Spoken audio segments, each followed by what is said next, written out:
सिद्धिर यत्र न विद्यते, सिद्धि जहां नहीं होती है सपक्ष, और तत्र वृत्तित्व ज्ञानात् अनुमितिर भवेत, लेकिन यहाँ तो सिद्धि है, तो हमारी जो सिद्धि है ये जब रहेगी तो वो पक्ष बनेगा ही नहीं। इस वाक्य में हमारे पास सिद्धि है ना, परामर्श भी है और सिद्धि भी पहले ही है, लेकिन इसको हमने कैसे काट दिया, हमने विशेषण बनाया कि ये सिद्धि कैसी है हमारी, ये शिशाधैषा सहित सिद्धि है। यहाँ हमें जानने की इच्छा है, सिद्धि तो है ये, लेकिन ये सिद्धि कैसी है, शिशाधैषा से युक्त है, शिशाधैषा से शून्य नहीं है। तो जहां शिशाधैषा से युक्त सिद्धि हो तो वहां तो अनुमिति हो ही जाएगी, ये लक्षण बनाने से ये अर्थ निकलेगा। तो इसलिए हमारा यहाँ पर ये लक्षण शिशाधैषा विरह, शिशाधैषा से शून्य, ये विशेषण लगाना क्या हो गया, सार्थक हो गया। समझ में आ गया। यत्र वह्नि व्याप्य धूमवान पर्वतो वह्निमान इति प्रत्यक्षम स्मरणम वा ततः शिशाधैषा तत्र पक्षता संपत्तये। तो कह रहे हैं वहां पक्षता के संपन्न होने से, पक्षता तो है यहाँ पर, पक्षता क्या है, वह्नि व्याप्य धूमवान, ये पक्षता है।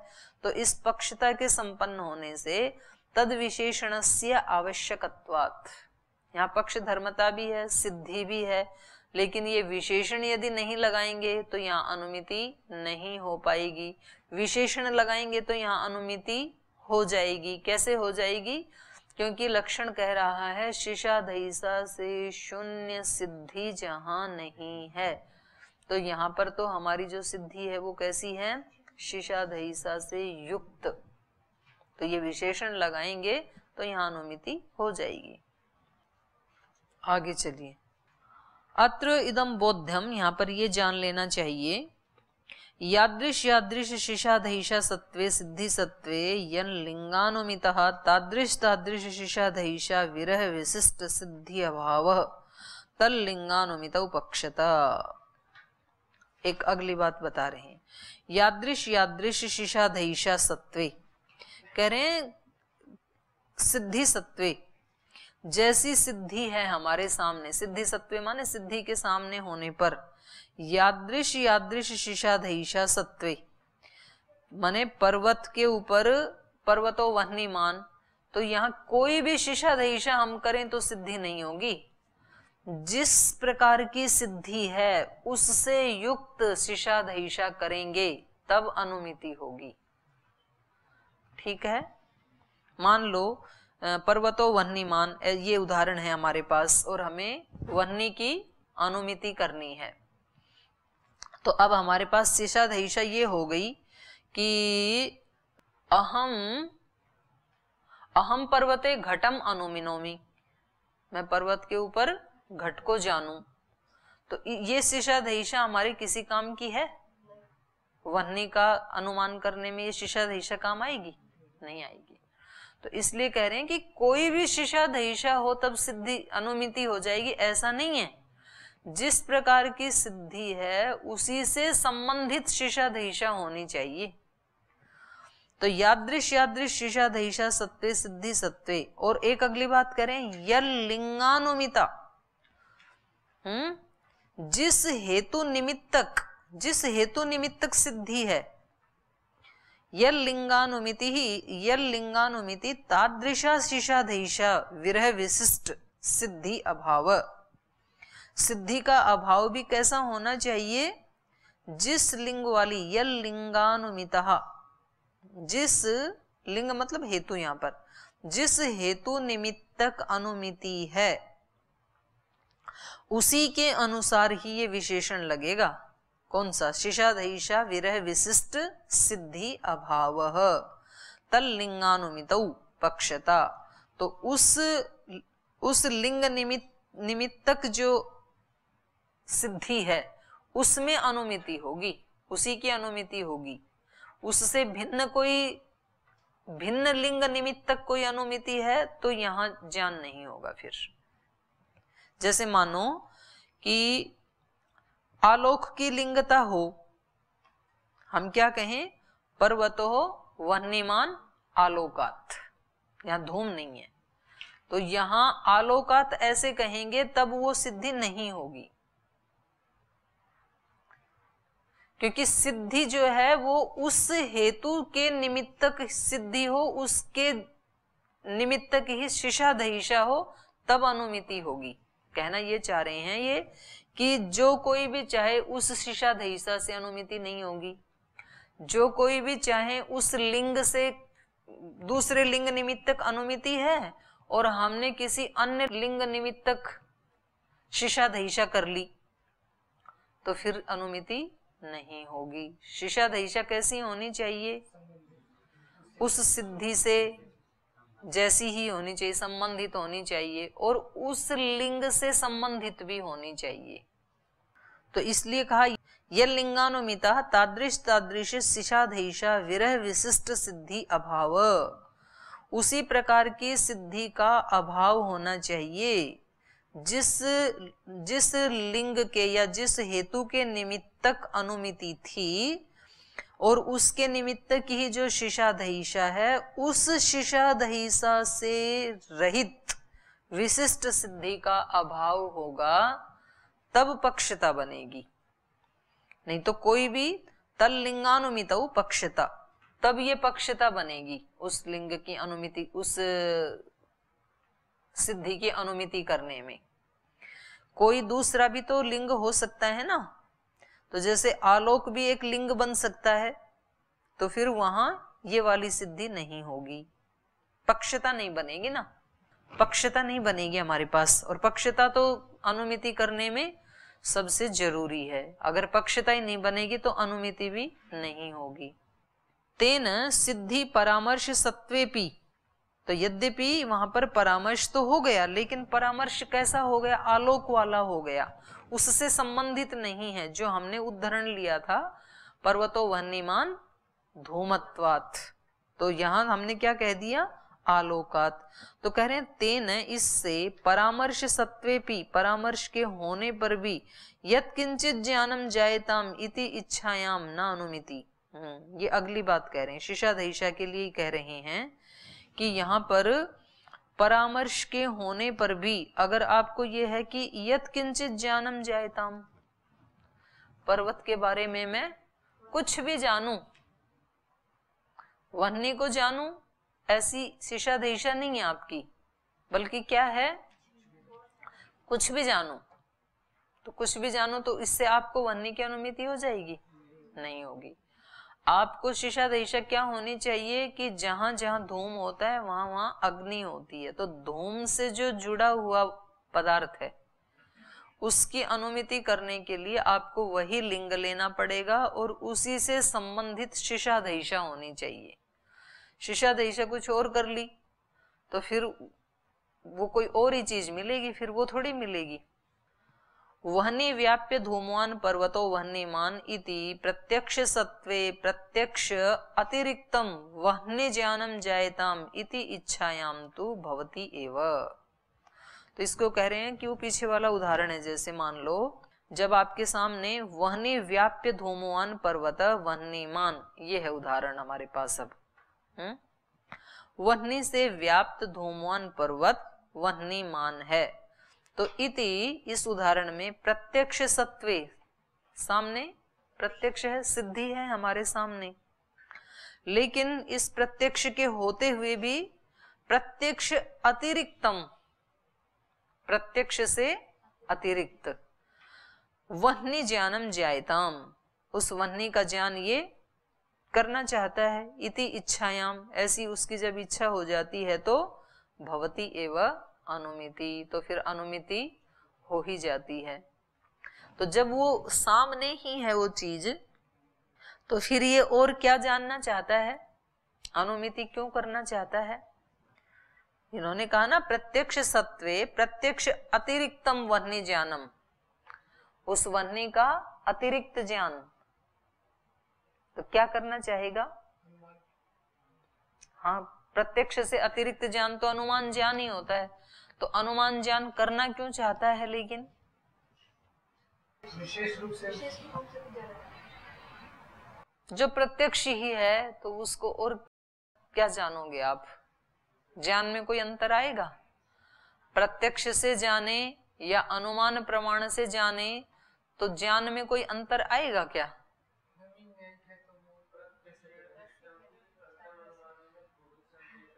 हाँ, ये बोलना है। अभी तो लिखवाया मैंने आपको, ये बोलना है, अभी तो लिखवाया था। ज्ञान में कोई अंतर नहीं आएगा, वही ज्ञान रहेगा। लेकिन प्रत्यक्षेण दृष्टम अपि अर्थानुमानेन अर्थम अनुमाने बुभुत्सन्ते तर्क रसी कहा। जो तर्क रसिक है ना, वो ऐसा चाहते हैं। प्रत्यक्ष दिख रहे, फिर भी थोड़ा अनुमान से और जानते हैं इसको। एवं धूम परामर्श सत्वे आलोकेन वह्निम अनुमियामि इति इच्छायाम अपि न अनुमिति। तो कह रहे हैं इस उदाहरण में धूम परामर्श सत्वे, धूम क्या है? हमारा हेतु, ठीक है। तो हेतु और परामर्श के होने पर भी, धूम भी है, पर्वत भी है, और धूमवान पर्वत पूरा परामर्श है, लेकिन आलोकेन, आलोकेन वह्निम अनुमियामि, लेकिन आलोक के कारण मैं वह्नि का अनुमान करना चाहता हूं, ऐसी यदि उसको इच्छा हो गई तो। अनुमियामि इति इच्छायाम अति, तो शिशा दहिषा तो है, लेकिन शिशा दहिषा कैसी है? कैसी शिशा दहिषा है? किससे? किससे असंबंधित है? तो मतलब मैं पढ़ा किसको रही हूं? अभी तो पढ़ा है मैंने पिछली पंक्ति में। हेतु बोलो, हेतु है ना, अभी तो बोला ना। एवं धूम परामर्श सत्वे आलोकेन वह्निम अनुमियामि इति इच्छायाम अपि न अनुमिति। यहाँ धूम भी है, माने हेतु भी है, और परामर्श भी है, पर्वत धूमवान है, परामर्श भी है, तो भी इस व्यक्ति ने क्या कहा? आलोकेन वह्निम अनुमियामि। इसकी जो शिशा दहिषा है वो क्या है? आलोक से मैं अग्नि को जानूं, उसका अनुमान प्रमाण करूं। तो यहाँ अनुमिति नहीं होगी। क्यों नहीं होगी? अरे इसमें आना, प्रकाश देखना चाहते साक्षात। इसलिए नहीं होगी कि ये जो इसकी शिशा दहिषा है ये लिंग से संबंधित नहीं है। हाँ, जब मैंने बोल दिया तो हाँ बोल रहा है। शिशा दहिषा अभी बताया था ना, शिशा दहिषा कैसी होनी चाहिए? उसी लिंग से संबंधित होनी चाहिए। वो ही हेतु निमित्तक जो अनुमिति में जुड़ा हुआ है ना हेतु, उससे संबंधित ही शिशा दहिषा होनी चाहिए। अब शिशा दहिषा हो गई इसकी अलग। इसने कहा आलोक से मैं उसको जानूं, ठीक है। और अनुमिति में जो इसका लिंग था, हेतु था, वो क्या था? धूम। तो शिशा दहिषा भी किससे संबंधित होनी चाहिए? धूम से। ये होनी चाहिए कि जहां जहां धूम होता है वहां वहां अग्नि होती है, तो इस धूम से अब मैं इस अग्नि को जानूं, तब अनुमिति होगी। आलोक मतलब आलोक, ठीक है। हेतु अलग नहीं होना चाहिए, हेतु भी अलग नहीं होना चाहिए, शिशा दहिषा भी अलग नहीं होनी चाहिए, और सिद्धि भी अलग नहीं होनी चाहिए। वो अभी आगे बता रहे हैं। किसी का भी असंबंध होगा तो फिर अनुमिति नहीं होगी। सिद्धि वाला आगे बताएंगे। अभी दो का बता दिया, हेतु का और शिशा दहिषा। शिशा दहिषा और हेतु दो के बारे में बताया ना। तो जैसी जैसी शिशा दहिषा है वो कैसी होनी चाहिए? जैसी हेतु और सिद्धि से संबंधित। जिस प्रकार की आप अनुमिति कर रहे हैं और उस अनुमिति में जो हेतु बना है उस सिद्धि और उस हेतु से संबंधित ही आपकी शिशा दहिषा होनी चाहिए, जानने की इच्छा होनी चाहिए। इच्छा कुछ और कर लें। और उदाहरण ये लेके चल रहे हैं पर्वतो वह्निमान, अनुमिति का उदाहरण ये है। और वहां अनुमान कर लिया कि नहीं, वहां शिशा दहिषा कर ली कि वहां पर कोई कांच का टुकड़ा तो नहीं पड़ा है, तो इस इच्छा से वह्नि का ज्ञान नहीं होगा ना। वह्नि का ज्ञान कब होगा? जब आप वह्नि की ही शिशा दहिशा करेंगे धूम को देख करके। और ऐसे ही जिस लिंग निमित्तक, जिस हेतु निमित्तक वो अनुमिति है, तो उसका अनुमान करने में उसी परामर्श में वो ही हेतु आना चाहिए। उससे अतिरिक्त हेतु लाएंगे आप, आलोक आदि को लाएंगे तो अनुमिति नहीं होगी। अब आगे चलिए। शिशाधईशा विरह काले यादृश सिद्धि सत्वे न अनुमिति ही। अब ये सिद्धि के बारे में बता दिया। तादृशी सिद्धि विशेष एव तत् अनुमितौ प्रतिबंधिका वक्तव्या। कह रहे हैं शिशाधईशा विरह काले, हमने विशेषण क्या बनाया था? शिशाधईशा से शून्य जो सिद्धि, उस वो वहां नहीं होनी चाहिए। शिशाधईशा शून्य सिद्धि नहीं है जहां, वो होता है पक्ष। और उस पक्ष में तत्र, बोलो आगे बोलो, तत्र वृत्तित्व ज्ञानात्, उसमें हेतु का ज्ञान होने से अनुमिति होती है। तो ये कह रहे हैं शिशाधईशा विरह काले, शिशाधईशा के विरह काल में यादृश सिद्धि सत्वे, मतलब कैसी भी सिद्धि होने पर न अनुमिति, अनुमिति नहीं होगी। कोई भी सिद्धि हो, माने सब प्रकार की सिद्धियों की प्रतिबंधक नहीं बनेगी ये। सिद्धि विशेष की, विशिष्ट सिद्धि की ही बनेगी। शिशाधईशा विरह काले यादृश सिद्धि सत्वे, कोई भी सिद्धि अगर आप लेने लगेंगे तो न अनुमिति, फिर अनुमिति नहीं होगी। करें तादृशी सिद्धि विशेष एवं तत्त अनुमितौ प्रतिबंधिका वक्तव्या। तो सिद्धि विशेष ही उस अनुमिति में प्रतिबंधिका बनेगी, ऐसे जान लेना चाहिए। जैसे उदाहरण से समझेंगे। तेना पर्वतः तेजस्वी, ये व्यक्ति क्या कह रहा है? पर्वत तेजस्वी है। या पाषाणमयो वह्निमान, ये सिद्धियां है ना हमारे सामने। पर्वत तेजस्वी ये सिद्धि है, हमें पता है कि पर्वत कैसा है? तेजस्वी है, हमें दिख रहा है, ये सिद्धि है हमारे सामने। सिद्धि मतलब निश्चयात्मक ज्ञान। तो ये निश्चयात्मक ज्ञान है हमारे सामने। या फिर हमारे सामने क्या है? पाषाणमयो वह्निमान, जो जो पाषाणमय है वो वह्निमान है, अग्नि वाला है।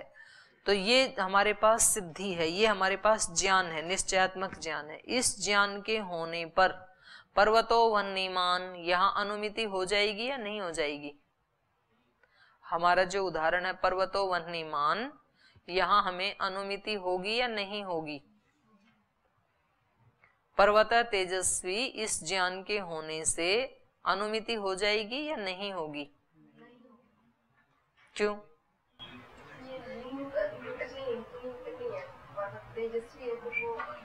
अंधेरे में टोले मत मार। क्यों हो जाएगी?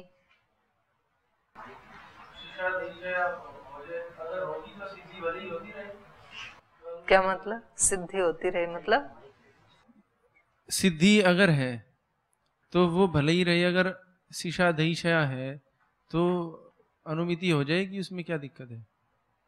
पहले इसको देखो, हमारे सामने उदाहरण क्या है? पर्वतो वह्निमान, और हमें अनुमिति क्या करनी है? वह्नि की, ठीक है। और ये कारिका क्या कह रही है?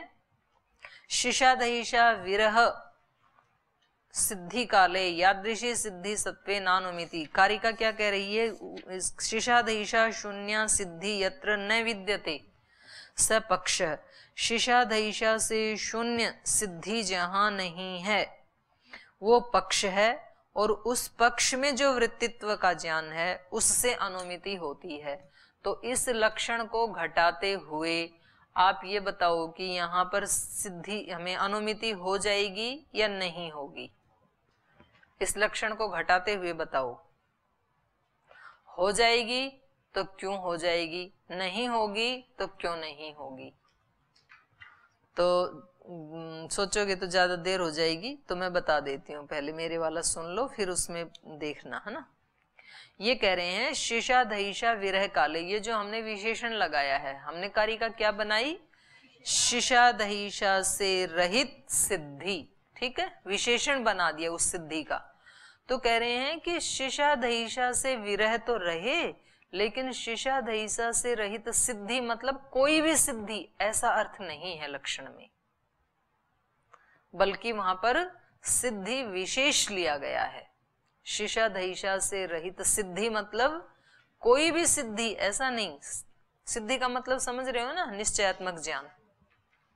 तो शिशा दहिशा से रहित कोई भी निश्चयात्मक ज्ञान या कोई भी सिद्धि, ये अर्थ हमने कारिका में नहीं लिया है। क्यों? तो वो कह रहे हैं कि अगर कोई भी सिद्धि हम ऐसे ले लेते तो कहाँ हानि हो जाती फिर। तो ये दिखा रहे हैं कि यहाँ अनुमिति नहीं होती। जैसे पर्वतः तेजस्वी, हमारे सामने हमें अनुमिति किसकी करनी है, पर्वतो वह्निमान, और हमें दिख रहा है कि पर्वतः तेजस्वी। तो इस सिद्धि के होने से, और यहाँ पर क्या है, शिशा दहिशा विरह, हमें इसके बारे में जानना भी नहीं है। ये शिशा दहिशा से रहित सिद्धि है, ये शिशा दहिशा विरह सिद्धि, ऐसे कहा ना। तो ये शिशा दहिशा से रहित सिद्धि है, क्योंकि हमारी शिशा दहिशा क्या है यहाँ पे, पर्वतो वह्निमान। शिशा दहिशा तो वहां है, हमें वो जानना है। और ये सिद्धि है मौजूद, लेकिन और ये सिद्धि कैसी है, शिशा दहिशा से शून्य है। तो इसके रहने पर फिर सिद्धि होगी या नहीं होगी। जब पहले ही सिद्धि है अनुमिति की सिद्धि होगी या नहीं होगी, मतलब अनुमान होगा या नहीं होगा, होगा। हाँ, चलो इसको पहले इससे अतिरिक्त बताती हूं। पर्वतो वह्निमान, पर्वत अग्नि वाला है, धूमत्वात्, हमें अग्नि की अनुमिति करनी है, अनुमान प्रमाण से जानना है। अब उस पर्वत के ऊपर कहीं सोने का टुकड़ा पड़ा है, ठीक है, तो तेजस्वी तब भी कहेंगे ना पर्वतो तेजस्वी, क्योंकि सोना भी क्या होता है, तेज का ही एक रूप है। तेज कितने प्रकार का होता है, 4 प्रकार का होता है, ठीक है, लिख लो। तेज में 4 चीजें आती हैं। एक तो पार्थिव अग्नि है, उसको तेज कहते हैं। एक विद्युत को तेज कहते हैं, एक झठराग्नि को तेज कहते हैं, और एक स्वर्ण को तेज कहते हैं। ये चारों तेज के ही रूप हैं। तो उस पर्वत के ऊपर मान लीजिए कोई सोने का टुकड़ा पड़ा हुआ है, हाँ जी, स्वर्ण, सोना, सोने का ही जो घनीभूत अग्नि का, तेज का ही जो घनीभूत रूप है वो स्वर्ण है, तो उसको तेज ही कहा है, तेज ही माना है उसको। प्राचीन नैयायिकों ने भी तेज माना है, वैशेषिक में भी उसको वही माना है ना। तो अब आप ये बताओ कि जब हमने कहा पर्वत तेजस्वी है, तो इस सोने के वहां पड़े रहने से जो मैं अनुमान प्रमाण से ज्ञान करना चाह रही थी, वो ज्ञान हो जाएगा कि नहीं हो जाएगा। ये कोई बाधा बनेगा क्या सोना अग्नि की अनुमिति करने में, नहीं बनेगा ना, वो तो पड़ा रहेगा एक साइड में, तो इससे क्या दिक्कत है। लेकिन सिद्धि तो है ना, वो पर्वतो तेजस्वी सिद्धि है ना मेरे को। तो इस सिद्धि के रहते हुए भी मेरे को अनुमिति हो ही जाएगी, क्योंकि मुझे कौन सी सिद्धि का विरह चाहिए, शिशा दहिशा शून्य सिद्धि का विरह चाहिए, वो नहीं होनी चाहिए। शिशा दहिशा से शून्य सिद्धि कौन सी है, जहां मेरी शिशा दहिशा नहीं है। शिशा दहिशा से शून्य, कारिका क्या कह रही है, यदि हम ये विशेषण नहीं लगाते तो यहाँ सिद्धि तो यहाँ भी है, और इसमें क्या है, शिशा दहिशा शून्यता भी है, तो लक्षण घट रहा है ना हमारा। शिशा दहिशा शून्य सिद्धि है ये पर्वत तेजस्वी, तो यहां पर क्या होना चाहिए था, अनुमिति नहीं होनी चाहिए थी। लेकिन कह रहे हैं वहां लक्षण सूत्र में हमने कोई भी सिद्धि ऐसा नहीं कहा है, बल्कि तादृशी सिद्धि का विरह होना चाहिए। जो हमने कहा पर्वतो वन्यमान, तो वहां पर सिद्धि यदि हमारे सामने है, अग्नि हमारे सामने है और शिशा दहिशा भी नहीं है, जानने की इच्छा भी नहीं है, तब अनुमिति रुकेगी, तब वो अनुमिति की प्रतिबंधिका बनेगी। कोई भी सिद्धि अनुमिति की प्रतिबंधिका नहीं बनेगी। तो ये वाली जो सिद्धि है पर्वत तेजस्वी, ये सिद्धि अनुमिति की प्रतिबंधिका नहीं बनेगी, अनुमिति हो ही जाएगी। या हमने कहा पाषाणमयो वह्निमान, तो ये भी सिद्धि है, इस सिद्धि के होते हुए भी अनुमिति नहीं रुकेगी।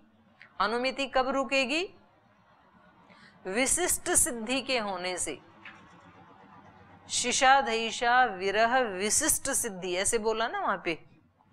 चलो अभी देखो, शिशाधैषा विरह काले, शिशाधैषा का विरह काल है, लेकिन उस विरह काल में भी यादृश सिद्धि सत्वे, कोई भी सिद्धि हो तो फिर न अनुमिति, फिर वहां अनुमान नहीं होगा, ऐसा अर्थ नहीं है। तादृशी सिद्धि विशेष एवं, ऐसा अर्थ नहीं है कि कोई भी शिशाधैषा से युक्त सिद्धि विशेष हो, बल्कि जो हमने यहाँ पर लक्षण में कहा है वो सिद्धि विशेष है, कोई भी जनरल सिद्धि नहीं है। मतलब ये कह रहे हैं सिद्धि विशेष एवं तत् अनुमितौ प्रतिबंधिका वक्तव्या, बल्कि सिद्धि विशेष ही उस अनुमिति में प्रतिबंधिका बनेगी। तेन, तो इससे क्या हुआ? पर्वत तेजस्वी पाषाणमयो वह्निमान इति ज्ञान सत्वे अपि, ये ज्ञान होते हुए भी, ये सिद्धि होते हुए भी, पर्वत तेजस्वी है या पाषाणमय वह्निमान है, ये सिद्धि होते हुए भी अनुमितेर न विरोध, ये सिद्धि अनुमिति का विरोध नहीं करेंगे, अनुमिति की प्रतिबंधिका नहीं बनेगी, अनुमिति हो ही जाएगी। तो चलो कोई बात नहीं, कल कर देंगे। तो शेष ये चर्चा फिर कल करेंगे, आज यही विराम लेते हैं।